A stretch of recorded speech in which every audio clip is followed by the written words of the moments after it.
Thank you for the invitation to share with you all today, and a sincere thank you to Heather and Aontú for your consistent voice for those who are older and for those who are in receipt of residential care.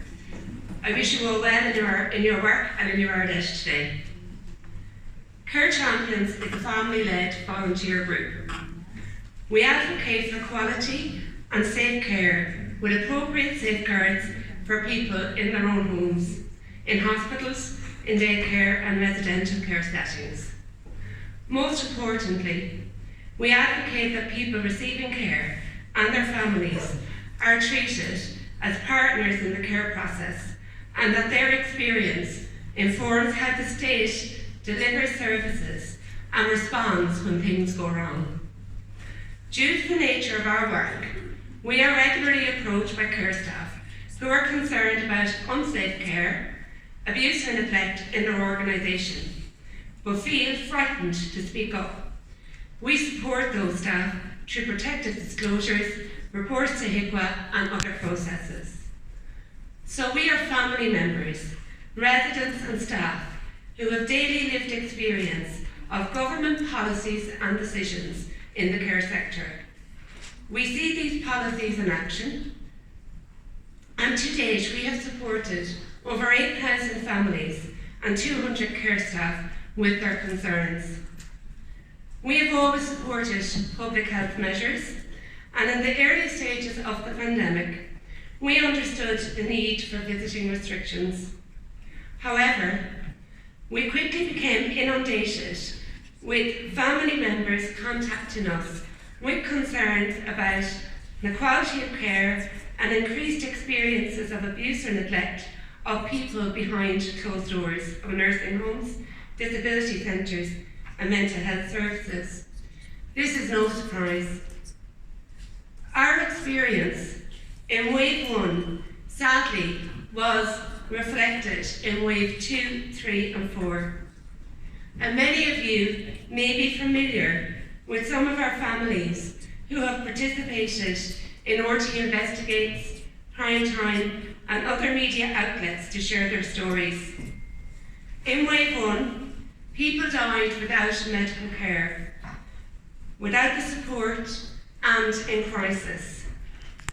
In many homes, it appears that there was no debriefing or planning following these awful scenarios, as the same mistakes went on and on from one wave to the next. Residents were denied hospital transfer, essential services were stopped, and people spent prolonged periods in isolation in their rooms, cut off from the people that they loved. This had an enormous impact on every resident, but most especially on those with dementia. During outbreaks, when staff were sick with COVID and staff numbers were low, despite residents telling their families that they were not receiving care or hydration, families remained locked out. Residents were denied access to those they loved, often in the days and months leading to their deaths. Our families are traumatised with questions. Were they in pain? Did they know that they were loved? Were they alone? Did they receive appropriate medical attention and care? Families who raised concerns were often threatened with eviction, which on occasion did happen. The most common concerns the family raised were loss of weight, older people left unwashed for weeks in inappropriate clothing, lack of nutrition, hydration, and signs of neglect. Residents themselves were sad, lonely, and in tears. And in many homes, they were denied window visits. They were denied the right to look out of the closed window at the people they loved for months, despite no risk to resident, staff, or family. In many facilities, Window visits were only permitted by appointment at specific times. Many families were denied visits, even at the end of life, when government guidelines always allowed compassionate visits. Our families and residents struggled to find compassion. Residents who lived on upper floors in nursing homes often saw a wife or a husband standing in the snow or rain below, waving up to them. This happened years into the pandemic as the rest of society reopened. Many residents did not get fresh air for months on end. Family members on the outside were also struggling, concerned and raising concerns of the toll it was taking on their loved ones, and found our complaint system is not fit for purpose. HICWA does not deal with individual concerns. The Ombudsman does not deal with clinical concerns, and the Office of the Confidential Recipient only supports those in a HSE service, despite 80% of all our residents live in private nursing homes. When residents and families had concerns around neglect or abuse, we found that safeguarding social workers do not have a legal right of entry into a private nursing home to investigate those concerns. We found that there was a lack of communication skills within An Garda Síochána in interviewing someone with additional cognitive or verbal needs when criminal charges of abuse were under investigation. Government readily acknowledged that lockdowns increased risk of domestic abuse and child protection rates in private homes, yet refused to recognise the risks of increased institutional abuse while nursing homes operated behind closed doors. This, despite the government signing a UN statement which specifically raised the risk of increased abuse in care homes in May 2020. We wrote to the government, we spoke to the media, we met Minister Mary Butler, who commissioned a report into 3 homes. And just to show you, this is the outcome of the report.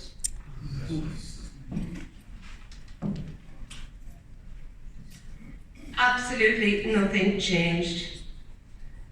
Government continued to produce discretionary visiting guidance when some homes chose to use, while many more refused to. Our families and residents were told by many private facilities that the government only produced guidance. Nursing homes were not legally obliged to support the visiting proposed by public health teams. We contacted HICWA, the Ombudsman, Safeguarding and Protection social workers.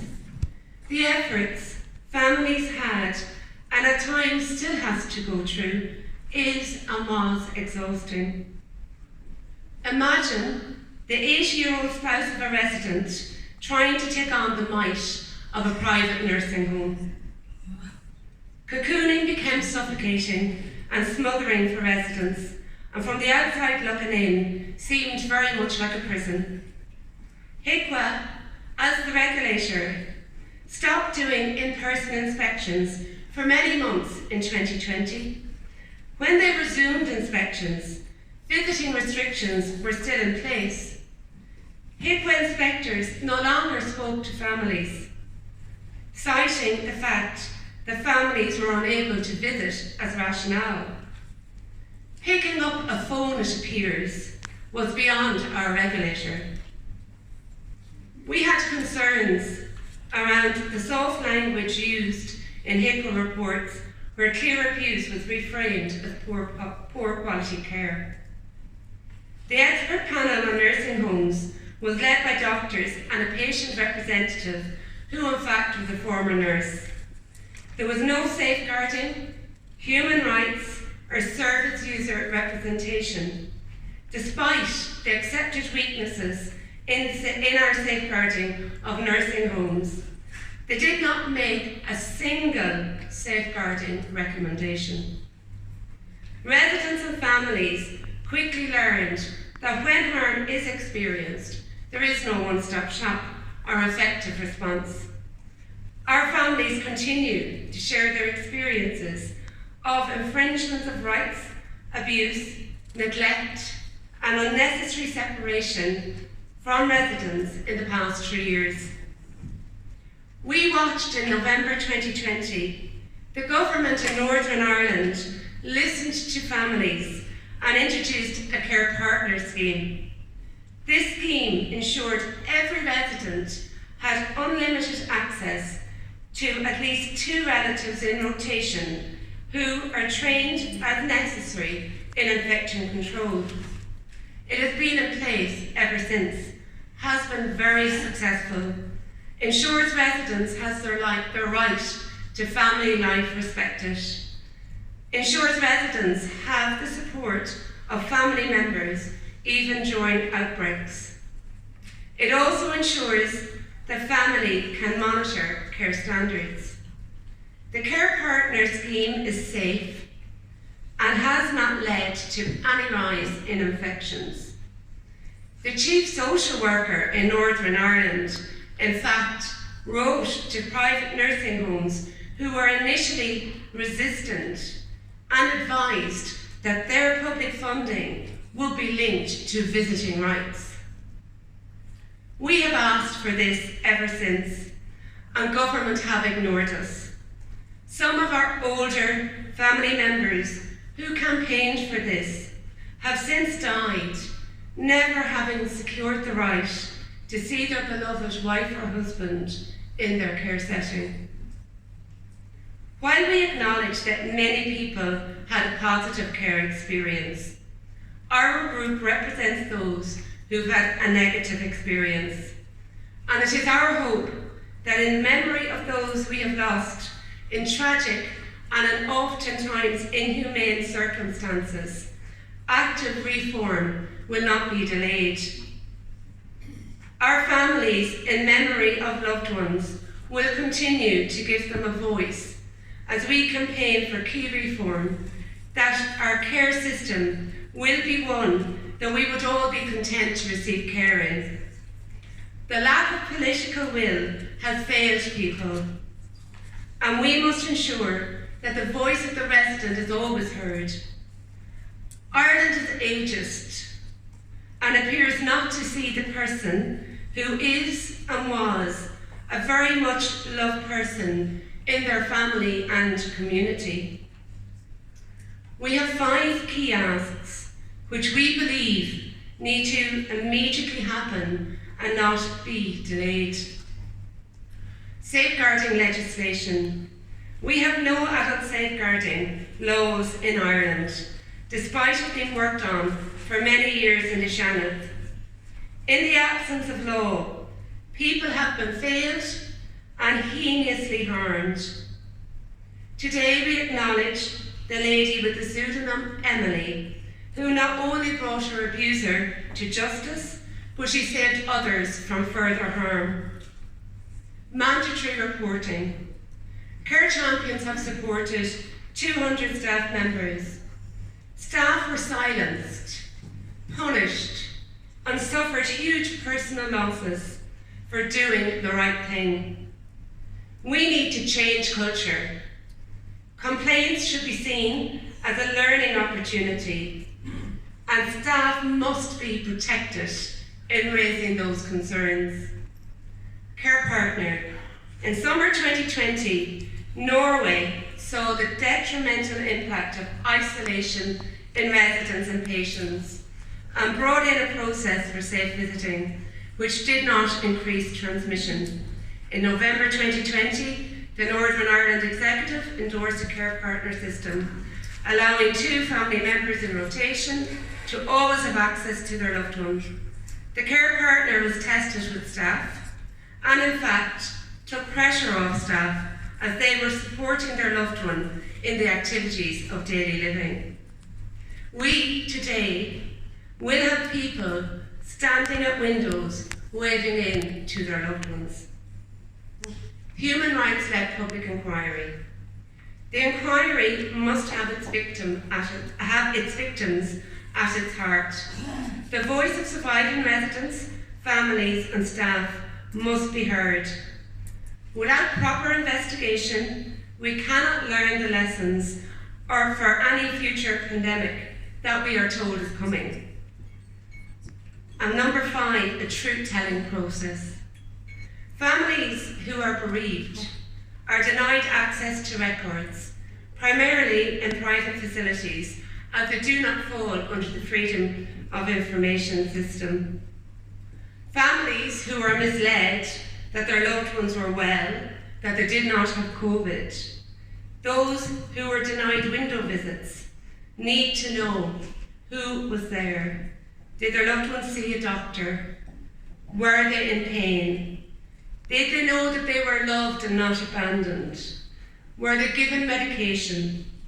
Families across this country are left fractured and must be provided with a full, transparent, truth-telling process.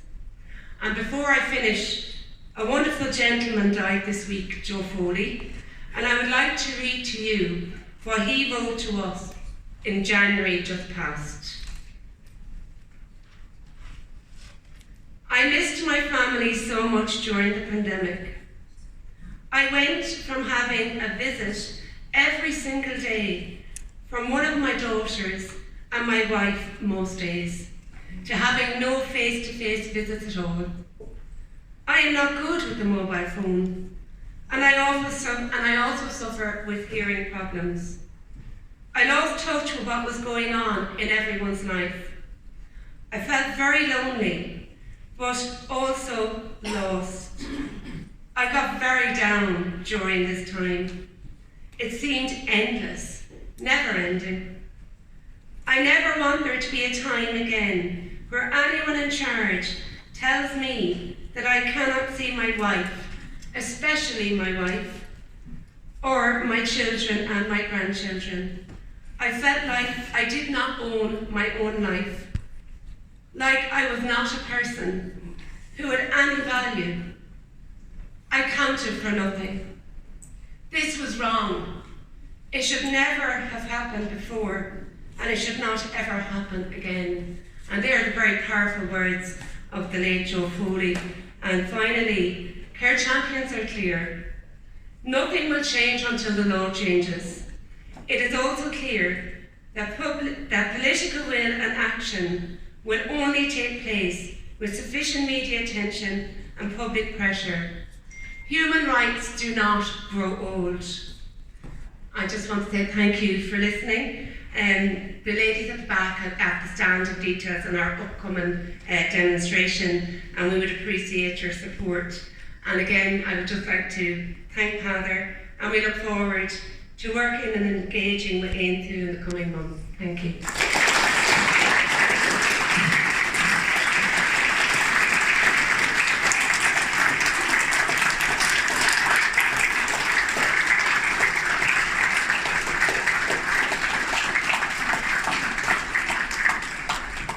Thank you, Majella, for a very important and often very difficult speech.